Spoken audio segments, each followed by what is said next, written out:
Well, I had another interesting comment from a viewer this week.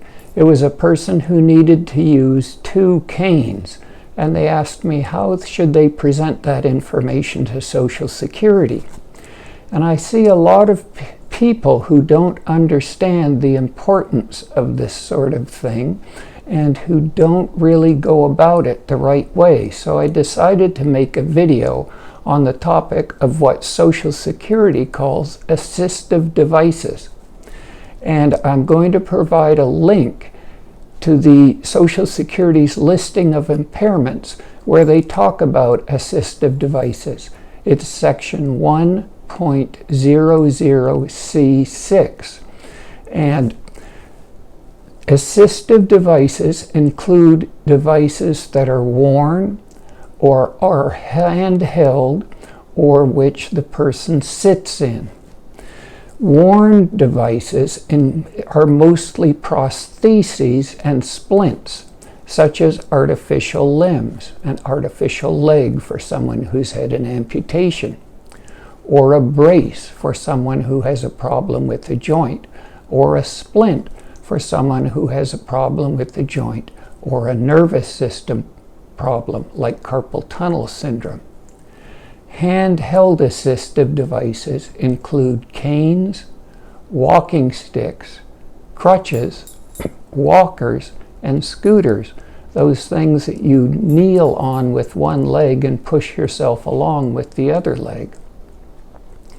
Seated devices are wheelchairs, which can be manual, propelled by the person's arms, or motorized, power-operated vehicles, and rollators, which are walkers with 4 wheels, which often include a seat for the person to sit on, often when they need a rest. Assistive devices are devices that help a person to stand, walk, hold things, or manipulate things.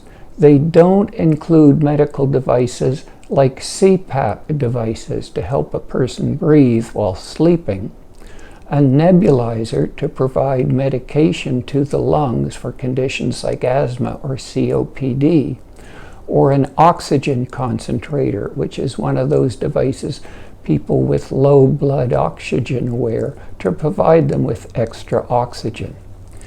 So here are, in no particular order, the important things to keep in mind if you use an assistive device. Number 1 is bring your device to your disability exam. Many folks who are disabled don't like to appear disabled. They will often tell me, oh, I use a cane, but I didn't bring it today because I don't want to look like a cripple. And that's certainly understandable, but if there's one place you want to bring your assistive device to, it's to your disability exam. And I'll get into the reasons why later in the video. It's kind of a paradox. There are some unusual mentally unstable people who wish to appear disabled even though they aren't. And I see those sorts of folks, and many of them bring assistive devices that they really don't need. And on the other hand, I see many people who are truly disabled and need assistive devices and leave them at home. So please bring your assistive device or devices to your disability exam. The second thing is, if it's a wearable device like a prosthesis or a splint, it will need to be removed for at least part of the exam. So if, for example, you need bandages or dressing materials, bring extra so you can redress your body after the device has been removed and then put back on. One of the things that's very important for Social Security is if, for example, you have a prosthetic leg, can you wear it or not? One of the problems that people with prosthetic legs often run into is that the stump, the part of the body that was amputated, develops skin breakdown, ulcers, or infection in the skin. And when that happens, the person either can only wear their artificial leg for limited periods or can't wear it at all. Obviously, someone who can wear an artificial leg all day is less disabled than someone who can only wear it for short periods of time or can't wear it at all. So Social Security insists that when I see someone with an amputation, that I note the condition of the skin of the stump. Number 3, and this is crucial, you must be able to describe how the device helps you. Does it help with pain? Does it help with stability? For example, if you're wobbly when you walk, a cane or a walker may provide extra stability. Does it help with position? For example, there's a condition called foot drop, where a person is either weak or paralyzed in the muscles that lift the front of the foot up. This causes a lot of trouble with walking, and especially going upstairs, where the foot that can't lift up tends to catch on the stair. So these people usually have a brace. Does it help with neurological or circulatory problems? For example, a carpal tunnel splint is to help with the neurological problem of carpal tunnel syndrome, which is a nerve compression problem. Does it help with unloading? If a person has a very painful knee or hip on one side of the body, instead of putting all their weight on that side each time they walk, they may unload that side by carrying some of their weight with a cane. And finally, is it for fall prevention? Especially people who have dizzy spells or very unstable wobbly joints may have a big problem with falls and need a cane or walker or walking stick to keep themselves from falling and even from getting injured.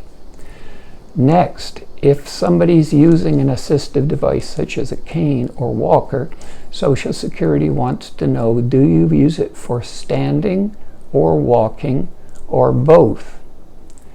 And next, do they want to know, do you use it all of the time or in certain circumstances? Many people who are unsteady or dizzy can get around okay in their own home, but whenever they go outside, they'll need to use their cane or their walker. And finally, and this is crucial for Social Security, when you're using an assistive device, do you have both hands free, one hand free, or do you need both hands on the assistive device? In other words, do you have one hand at least available to hold and carry things? Now, the next point is perhaps the most important, and that is, for any assistive device, Social Security needs documentation of medical need. That means that a doctor has to say that the device is medically necessary. For people who use a device for standing and or walking, Social Security wants me and other doctors who do disability exams to describe their ability to stand and walk without the device and then with the device. Now, as I'm going to discuss in a little bit later in the video, if you feel that it's too dangerous to try to stand or walk without your device, then let the doctor know. Usually what I do is observe the person standing, walking away from me, and then walking towards me without their device, and then with their device. And I put a note in my report. Do they appear to be improved with the device or not?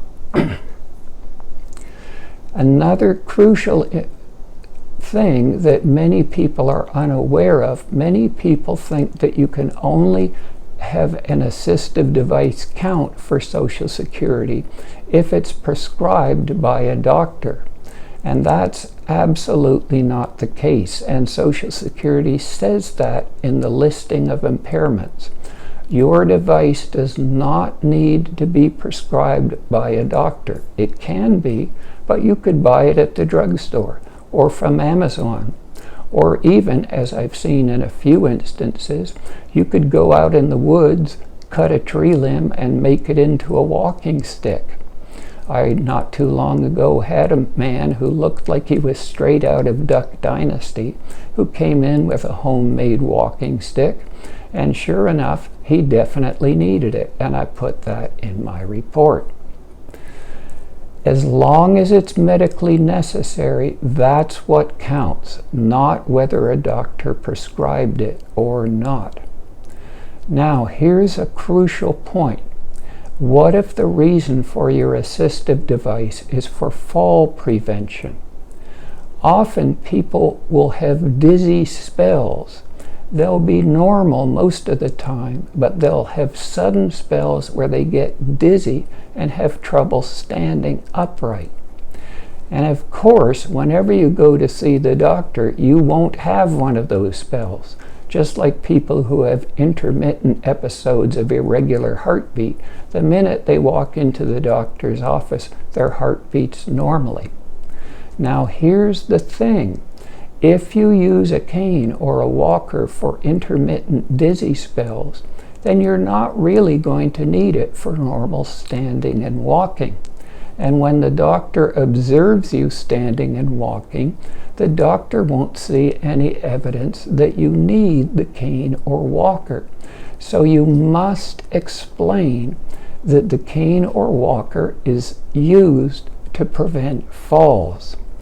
And it's important to give an idea of how frequent and how severe the falls are. Have you only had one fall in your life, or do you have multiple falls a week?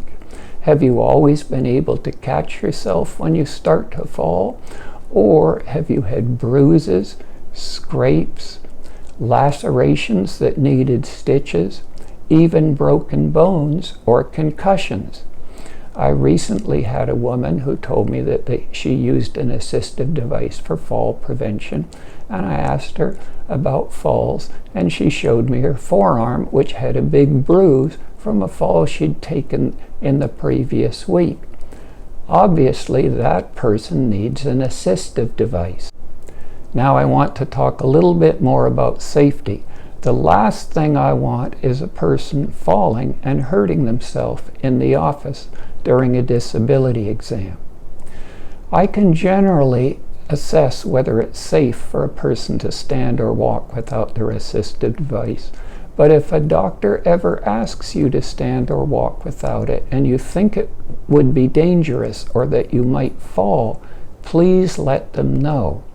Whenever I think it could be dangerous, I always put in my report that I didn't examine the person without the assistive device because I thought the risk of falls would be too great, and I've never had Social Security complain about that.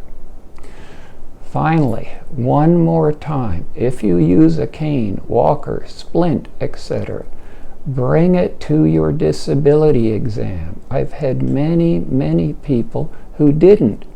If you don't bring your device, I can't comment on whether it's medically necessary or not.